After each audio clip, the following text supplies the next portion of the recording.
বর্ষাকাল আর ইলিশ মাছ হবে না এটা কিন্তু হয় না। তো সেজন্য আজকের বর্ষায় প্রথমে কিন্তু আমি ইলিশ মাছ এই প্রথম বানাচ্ছি, এবছরের প্রথম। তো সেজন্য একটা ইলিশ মাছ নিয়েছি আর ওর মধ্যে ধুয়ে পরিষ্কার করে নিয়েছি। এবার লবণ আর হলুদ দিয়ে সুন্দর করে মেখে নেব। আর দেখো, ইলিশ মাছটা কিন্তু খুব বড় সাইজ না, 3 পিস দাগা হয়েছে। মানে লেজটা রয়েছে আর মাথাটা রয়েছে। তো ব্যাস, তো এই ইলিশ মাছটা আমি খুব ভালো করে লবণ আর হলুদ দিয়ে ম্যারিনেট করে নিচ্ছি। দেখো, ইলিশ মাছে কিন্তু লঙ্কার গুঁড়ো দিয়ে ম্যারিনেট করবে না, এতে ভালো হয় না।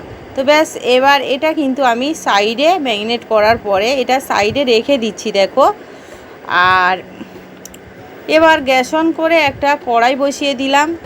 কড়াইটা গরম হয়ে গেছে। এবার আমি দিয়ে দেব ওর মধ্যে তেল পরিমাণ মতো। আর আমি কিন্তু সরাসরি রান্নার দিকেই ঢুকে গেলাম। তো দেখো, তেল দিয়ে দিলাম। তেলটা আগে গরম করে নেব। আর তেল গরম হয়ে গেলে আমি ইলিশ মাছ একটা একটা করে দাগা প্রথমে দিয়ে দেব। দিয়ে একটু হালকা, ইলিশ মাছ কিন্তু খুব বেশি ভাজা যায় না, তাহলে কিন্তু খেতে ভালো লাগে না, তাহলে ইলিশ মাছের গন্ধটাই চলে যায়। এবার আমি বেগুন নিয়েছি, ইলিশ মাছটা রাঁধবো কিন্তু বেগুন দিয়ে, সেজন্য বেগুনের মধ্যে লবণ হলুদ দিয়ে মেখে নিচ্ছি। আর বেগুনটা দেখো, আমি একটা বেগুন, বড় বেগুন, সেটা মাঝখান থেকে কেটে মোটামুটি টোটাল 8টা টুকরো করে নিয়েছি। তো এবার উল্টে দিলাম। দুদিকটা মানে 30-40 সেকেন্ড করে রেখে দিলাম এদিকটা, তারপরে উল্টে দিলাম। আবার ওই পাশটা যখন 30-40 সেকেন্ড হয়ে যাবে আবারও তুলে নেব। মানে খুব বেশি ভাজার দরকার নেই, একদম কাঁচা ইলিশ দিলে খুব একটা আমার ভালো লাগে না। তো সেজন্য একটু হালকা ভেজে নিলাম। ব্যাস, ওই তেলের মধ্যে আমি কি করব, ওই যে নুন হলুদ মাখা বেগুনটা আগে দিয়ে ওটা আমি ভেজে নেব ওই ইলিশ মাছ ভাজা তেলের মধ্যে। আর ইলিশ মাছের মধ্যে তো একটা তেল থাকে জানো।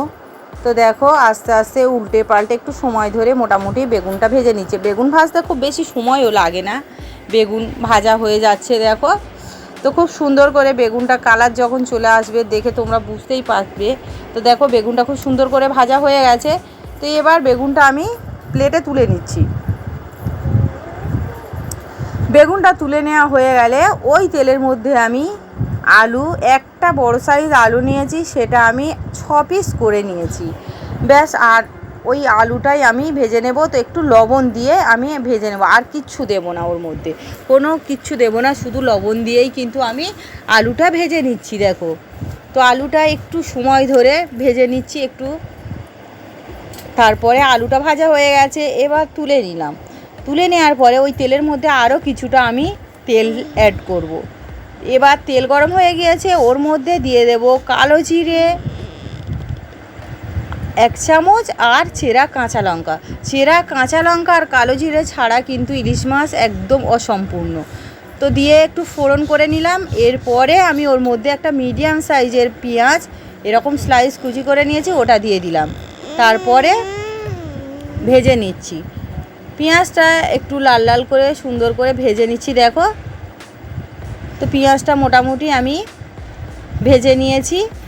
এবার আমি ওর মধ্যে দিয়ে দিচ্ছি 1 চামচ আদা বাটা, ইলিশ মাছে রসুন দেবো না। আর সর্ষে বাটা এখানে 2 চামচ দিয়ে দিলাম। সর্ষের মধ্যে একটু লবণ আর 1 পিস কাঁচা লঙ্কা দিয়ে বেটে নিয়েছি, এতে করে সর্ষেটা তিতো হবে না। এরপরে ভালো করে মিশিয়ে নিলাম। তারপরে ওর মধ্যে হলুদ গুঁড়ো দিয়ে দিলাম আর লাল লঙ্কার গুঁড়ো, মানে লাল লঙ্কার ঝালটা তোমরা নিজেরা বুঝে দেবে। আর জিরে গুঁড়ো দিয়ে দিয়েছি 1/2 চামচ মতো। আর কিন্তু কোনো মশলা দেবো না, ইলিশ মাছে যত কম মশলা দেওয়া হয় তত কিন্তু টেস্ট বেশি হয়। তারপরে আমি যে আলুটা ভেজে রেখেছিলাম ওটা দিয়ে দিলাম।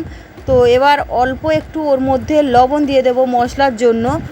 তো তারপরে একটু জল দিয়ে দেবো, এতে মশলাটা যাতে পুড়ে না যায়। তারপরে আমি আলুটা একটুখানি মশলার সঙ্গে কষিয়ে নেব। দেখো, আর মশলা থেকে কত সুন্দরভাবে তেল চলে আসছে। তো এইভাবে মশলায় অল্প অল্প করে আলুর মধ্যে একটু একটু জল দিয়ে মশলাটা কষাবো একটু ঢেকে ঢেকে। তো এরপরে আমি কি করছি, খুব সুন্দর করে কিন্তু দেখে বুঝতেই পারছো আলুটা কষিয়ে নেওয়া হয়ে গেছে। এবার মশলাটা থেকে তেলও ছেড়ে দিয়েছে, এবার জল দিয়ে দিচ্ছি।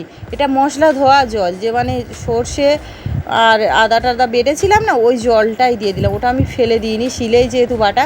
তো যাই হোক, তারপর পরিমাণ মতো জল দিয়ে দিলাম। জল দেওয়ার পরে আমি ঝোলটা ফোটার জন্য অপেক্ষা করব ঢাকা দিয়ে। দেখো ঝোলটা কিন্তু ফুটে এসছে, এবার একটু মিশিয়ে দেব। মিশিয়ে দেওয়া হয়ে গেছে। এবার আমি কি করছি, যে ভেজে রাখা ইলিশ মাছ ওটা দিয়ে দিচ্ছি প্রথমে। তারপরে কি করব, একটুখানি আবার মানে একটু হাতার সাহায্যে বা খুন্তি এর সাহায্যে একটু সাইড করে দিয়ে বেগুনগুলো ওর উপরে দিয়ে দেব, ভেজে রাখা বেগুনগুলো। তো বেগুনগুলো সবগুলো দেওয়া হয়ে গেছে। তারপরে খুব আলতো হাতে একটুখানি ঝোলের সঙ্গে একটু মানে করে দেব। তারপরে ঢাকা দিয়ে এটা 5 মিনিট মতো রান্না করব একটু মিডিয়াম আছে। তারপরে একটুখানি ফ্রেশ ধনেপাতা দিলাম, তবে তোমরা চাইলে নাও দিতে পারো। ইলিশ মাছে খুব বেশি কিন্তু না, অল্প সামান্য দিলে দিতে পারো, নাও দিতে পারো, এটা অপশনাল কিন্তু। নাহলে ইলিশ মাছের যে গন্ধটা, বেশি ধনেপাতা দিলে গন্ধটা চলে যাবে, তাহলে আর ইলিশ মাছেরই গন্ধটা পাওয়া যাবে না। তো এইভাবে দেওয়ার পরে আমি মিনিট 2 রান্না করব। ব্যাস ইলিশ মাছ আমার মোটামুটি বেগুন ইলিশ একদম পারফেক্টভাবে রেডি হয়ে গিয়েছে। আর 5 মিনিট মতো রেস্টে রেখেছিলাম। দেখো ওপরটা কত সুন্দরভাবে তেল চলে এসছে। তো দেখে বুঝতেই পারছো কত সুন্দরভাবে কিন্তু ইলিশ মাছটা রান্না করে নিলাম। তো তোমরা গরম ভাতের সঙ্গে এরকম বেগুন ইলিশ যদি হয়, আর কোনো পদই দরকার লাগবে না, এত সুন্দর মানে লাগে বলে বোঝানো যাবে না। তো তোমরা পারলে একবার এভাবে বানিয়ে বেগুন ইলিশ বানিয়ে খেয়ে দেখতে পারো। আর কেমন হয়েছে অবশ্যই করে আমাকে কমেন্ট করে জানাবে। আমার এই রেসিপিটা ভালো লাগলে প্লিজ আমার চ্যানেলকে লাইক, কমেন্ট, শেয়ার। আর নতুন বন্ধুদের বলে রাখি, যারা এখনও আমার চ্যানেলটা সাবস্ক্রাইব করে রাখুনি, প্লিজ চ্যানেলটা সাবস্ক্রাইব করে দেবে।